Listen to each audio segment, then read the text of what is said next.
해방 후 암살당한 정치인, 대한민국 독립운동가의 대명사, 백범 김구.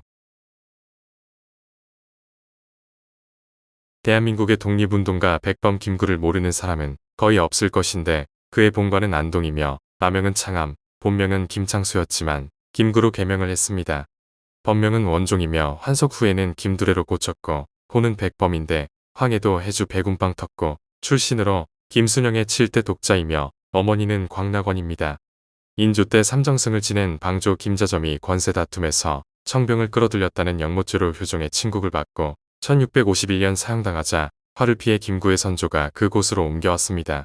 김구는 4세 때의 심한 천연두를 알아 가까스로 목숨을 건졌고 9세에 한글과 한문을 배우기 시작했으며 아버지의 열성으로 집안에 서당을 세워 14세에 통감, 사략과 병서를 즐겨 읽었습니다. 15세에는 정문제의 서당에서 본격적인 한학 수업에 정진했고 17세에 조선왕조 최후에 과거에 응시했으나 뜻을 이루지 못했는데 벼슬을 사고 파는 부패된 세태의 울분을 참지 못해 18세에 동학에 입도했습니다. 황해도 도유사의 한 사람으로 뽑혀 제2대 교주 최시영을 만났고 19세에 팔봉접주가 되어 동학군의 선봉장으로 해주성을 공략했는데 이 사건으로 1895년 안태훈의 집에 응거하며 그의 아들 중근과 함께 지냈습니다. 또한 해서지방의 선비 고능선 문화에서 훈도를 받았고 한일의 식을 참지 못해 압록강을 건너 남만주 김희연의 의병부대에 몸담았으며 이후 재차 연합을 도모하기 위해 천국으로 향했습니다. 그러나 단발령에 대한 전국적 항거와 의병 봉기에 관한 소식을 듣고 정세를 파악하려고 귀향을 결심해 1896년 3월 9일 치아포에서 조선인 행세를 하던 스치다를 처단해 국모의 원한을 푸는 첫 거사를 결행했습니다. 그해 6월 21일 집에서 체포되어 해주 감옥에 수감되었고 8월 13일 인천감리서로 이감되어 9월 10일 인천재판소에서 사형 선고를 받았는데 법부는 그의 사형 집행을 추청하는 상주안건을 국왕에게 올렸습니다. 그러나 국왕이 이를 제가하지 않았고 1897년 1월 22일 김구의 사형 집행을 제외하는 최종 상주안건이 제가되어 마침내 사형을 면할 수 있었으나 석방이 되지 않자 이듬해 3월 탈옥을 결행해 성공했습니다. 탈옥한 뒤로 삼남 일대를 떠돌다 공주 마곡사의 입산에 승려가 되어 원종이란 법명을 받았고 1899년 서울 봉원사를 거쳐 평양 근교 대보산 영천함의 주지가 되었다. 몇 달 만에 환속했습니다. 수사망을 피해 다니면서도 황해도 장년에서 봉양학교 설립을 비롯해 교단 일선에서 계몽교화 사업을 전개했으며 20대 후반에 기독교에 입교해 진남포 감리교회 애버청년회 총무로 일했습니다. 이런 가운데 1905년 을산의학이 체결되자 진남포 애버청년회 대표로 서울에 올라와 상동교회 지사들의 조약반대 전국대회에 참석했으며 이동영, 이준, 전덕기 등과 을산의학의 철회를 주장하는 상소를 결의했습니다. 대한문 앞에서 읍소하며 종로에서 가두연설에 나서 구국대열에 앞장섰으며 1906년 해서교육회 총감으로 학교 설립을 추진해 다음 해에 안악에 양산학교를 세웠습니다. 1909년 전국 강습소 순회에 나서 애국심을 고취하는 한편 재령 보강학교 교장이 되었는데 그때 비밀단체 신민회의 회원으로 구국운동에도 가담했습니다. 그해 가을 안중근의 거사에 연루되어 해주 감옥에 투옥되었다 석방되었고 그 뒤 1911년 1월 데라우치 총독의 암살을 모의했다는 혐의로 안명근 사건의 관련자로 체포되어 17년형을 선고받았습니다. 1914년 7월 감형으로 형기 2년을 남기고 인천으로 이감되었다 가출옥해 김홍량의 동산평 농장관리인으로 농촌부흥운동에 주력했고 3.1 운동 직후에 상해로 망명해 대한민국 임시정부의 초대 경무국장이 되었습니다. 1923년 내무총장, 1924년 국무총리 대리, 1926년 12월 국무령에 취임했고 이듬해 헌법을 제정, 임시정부를 위원제로 고치면서 국무위원이 되었으며 1929년 제중국 거류민단 단장을 역임했습니다. 1930년 이동영, 이시영 등과 한국독립당을 창당했으며 1931년 한인애국단을 조직, 의결 청년들로 하여금 직접 외적 순회에 도륙항전에 투신하도록 지도력을 발휘했습니다. 이에 중국군 김홍일 및 상해병공창 송식표의 무기 공급과 은밀한 거사 준비에 따라 1932년 18 이봉창의거와 429 윤봉길의 거를 주도한 바 있는데 윤봉길의 이 의거가 성공해 크게 이름을 떨쳤습니다. 1933년 장개석을 만나 한중 양국의 우위를 돈독히 하고 중국 어양군 관학교를 광복군 무관 양성소로 사용하도록 합의를 본 것은 주목받을 성과였으며 독립운동가들에게 큰 용기를 주었습니다.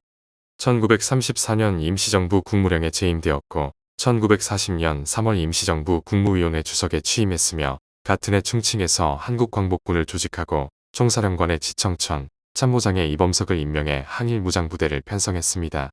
일본의 진주만 기습에 즈음해 1941년 12월 대한민국 김씨정부의 이름으로 대일선 점포고를 하면서 임전태세에 돌입했고 1942년 7월 임시정부와 중국 정부 간의 광복군 지원에 대한 정식협정이 체결되었습니다. 이로써 광복군은 중국 각처에서 연합군과 항일 공동작전에 나설 수 있었고 그 뒤 개정된 헌법에 따라 1944년 충칭 임시정부 주석으로 재선되고 부주석에 김규식, 국무위원회 이시영 박찬익 등이 함께 취임했습니다. 그리고 일본군에 강제 징집된 학도병들을 광복군에 편입시키는 한편 산시성 시안과 안후이성 부양에 한국광복군 특별훈련반을 설치하면서 미육 군전약초와 제휴하여 비밀 특수공작훈련을 실시했습니다. 중국 본토와 한반도 수복의 군사훈련을 적극 추진하고 지휘하던 중 시안에서 8.15 광복을 맞이해 1945년 11월 임시정부 국무위원과 함께 제1진으로 환국을 했습니다. 그해 12월 28일 모스크바 삼상회의에서의 신탁통치 결의가 있자 신탁통치반대 운동에 적극 앞장섰으며 오직 자주독립의 통일정부 수립을 목표로 정계를 영도해 나갔습니다. 1946년 2월 비상국민회의에 부총재에 취임했고 1947년 비상국민회의가 국민회의로 개편되자 부주석이 되었으며 6월 30일 일본에서 운구해온 윤봉길, 이봉창, 백정기 등 새 의사의 유고를 국민장으로 봉안했습니다. 이를 전후해 대한독립촉성중앙협의회와 민주의원 민족통일총본부를 이승만, 김규식과 함께 이끌었으며 1947년 11월 국제연합감시하에 남북총선거에 의한 정부 수립 결의안을 지지했습니다. 그의 논설 나의 소원에서 완전 자주독립 노선만이 통일정부 수립을 가능하게 한다고 역설했으나 1948년 초 북한이 국제연합의 한국임시위원단 입국을 거절해 남한만의 단독 선거가 결정되었습니다. 그러나 이런 상황에서도 김구는 남한만의 선거에 의한 단독정부 수립 방침에 절대 반대하는 입장을 취해 2월 10일 3천만 동포에게 읍고함이라는 성명에서 자주독립의 통일정부를 세우자고 강력히 호소했습니다. 분단된 상태의 건국보다는 통일을 우선시해 50 제헌국회의원 선거를 거부하기로 방침을 굳히고 그해 4월 19일 남북협상차 평양으로 향했습니다. 김구, 김규식, 김일성, 김두봉 등이 남북협상 사자회담에 임했으나 민족통일정부 수립에 실패하고 그해 5월 5일 서울로 돌아온 뒤 한국독립당의 정비와 건국실천원 양성소에 주력하며 구국통일의 역군 양성에 힘썼습니다. 아직도 미궁인 김구 암살의 전모. 김구는 민족과 조국의 미래를 위해 민족의 반역자인 친일파들은 반드시 처단해야 한다며 반민특위를 다시 일으켜야 한다고 해서 장경근, 김창룡, 김종원, 안두희 등 친일파들 입장에선 김구는 신경이 거슬렸던 존재였습니다.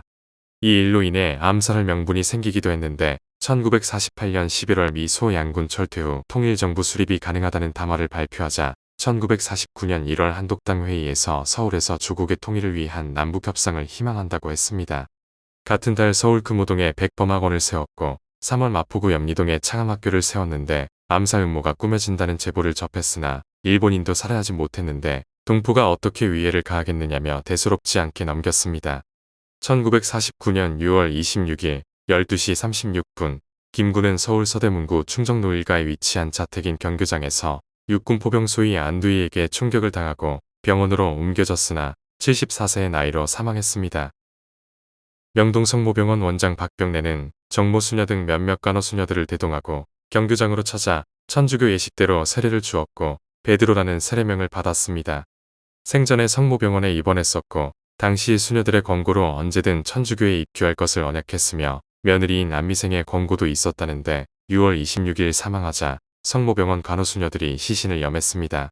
김구의 암살에 대해서는 안두희가 한국전쟁 이후 사면을 받고 군납업체를 운영했기 때문에 권력층의 보호를 받았을 것이라고 추정만 될 뿐 그 배우가 누구인지는 아직 밝혀지지 않았습니다. 일설에는 신성모 국방장관, 최병덕 육참총장, 장은산 포병사령관, 김창룡, 김병삼, 김태선 서울시 경찰국장, 김성주, 김지웅 등이 가담하고 홍종만, 안두희 등이 하수인이었다는 견해가 있으나 배우는 미궁입니다. 김구의 암살은 한때 백예사의 소행으로 알려졌는데 국사편찬위원회 정병준 박사, 재미사학자 방선주 교수는 안두희가 미군 방첩대 요원이었으며 백의사 특공대원으로 활동했음을 미국 공문서를 통해 밝혔습니다. 그러나 백의사 단원들은 어떤 연관성도 없다고 강력하게 부인하며 백의사 단원이자 백관욱의 동생인 백찬욱에 의하면 염동진은 백범 김구의 암살 소식을 듣자 노발대발했다고 했습니다. 김구의 비서로 지냈던 선우진은 김구의 암살에 백의사의 연관이 없다고 말했고, 도진순 교수는 염동진은 백범에 대해 상호애존적이었으며 김구 암살을 지시했다는 언급은 명백한 오보라며 반론을 했습니다. 실제로 당시 정황상 염동진이 지시했다는 가능성은 전무한데, 안두희는 초기 진술에서 자신의 동료로부터 김구가 자신의 목적을 위해 군대를 이용하려 한다는 말을 듣고 행동을 강행했다고 진술했습니다. 한편 안두희가 자신의 군 동료로부터 김구가 자신의 목적을 위해 군대를 동원하려 했다는 정보를 접한 것은 외부에는 공개되지 않았고, 경찰은 암살의 목적이 무엇이었는지 외부에 구체적으로 밝히지 않았습니다. 6월 27일 이승만은 김구의 죽음이 그의 한국 독립당 내에서의 의견 분열 때문이었다고 생각했으나 정부의 한 고위 인사는 김구의 쿠데타 미수를 발설했습니다. 뉴욕타임즈는 한국 정부 고위 소식통을 인용해 김구의 죽음은 이승만 정부를 전복하려 했던 군사 쿠데타 음모가 발각된 결과라고 보도했습니다. 김구의 장례는 국장이 결정되었으나 한독당 측에서는 민족장을 고집했는데 정부에서 이범석과 신성모, 허정 등을 경교장에 파견하자 조원구, 조소왕 등은 너희가 죽여놓고 국장을 하느냐며 흥분의 언쟁을 벌였습니다. 정부 측이 보낸 사절단과 한독당 인사 간의 마찰이 빚어졌고, 김규식의 중재로 국가와 민족을 합한 국민장이 결정되었는데 김구의 국민장은 10일간 거행되었습니다. 김구의 국민장은 1948년 8월 정부 수립 이후 대한민국 최초의 국민장이었고, 주간은 시인 이은상이 지었으며 행진곡은 쇼팽의 장송행진곡을 다단조로 연주했는데 7월 5일 국민장으로 효창공원에 안장되었습니다.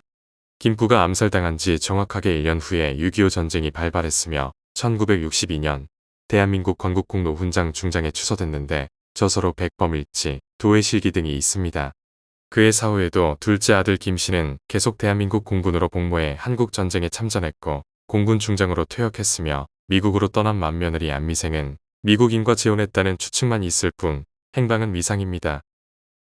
안미생과 함께 미국으로 출국한 손녀딸 김효자 역시 생존 여부가 확인되지 않고 있으며 백범 김구기념사업회가 조직되었고 1960년 고정훈 등에 의해 한민당과 이승만 계열에 의한 암살 의혹이 제기되었습니다. 김창숙 등에 의해 백범 김구 시해 진상규명위원회가 구성되어 암살범 안두희의 출국을 막고 시해 진상규명운동을 꾸준히 벌여왔으며 1963년 서울특별시 남산에 동상이 세워졌습니다.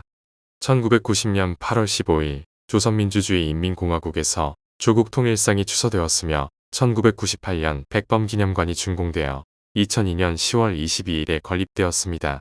2007년 11월 5일 발행될 10만원권의 도안인물로 선정되었으나 이명박은 집권 후 이승만이 또 다른 후보로 등록되어 논란이 일어나자 10만원권 지폐의 발행은 전면 취소되었습니다. 오늘 제1공화국은 해방 후 암살당한 정치인으로 대한민국 독립운동가의 대명사 백범 김구였습니다.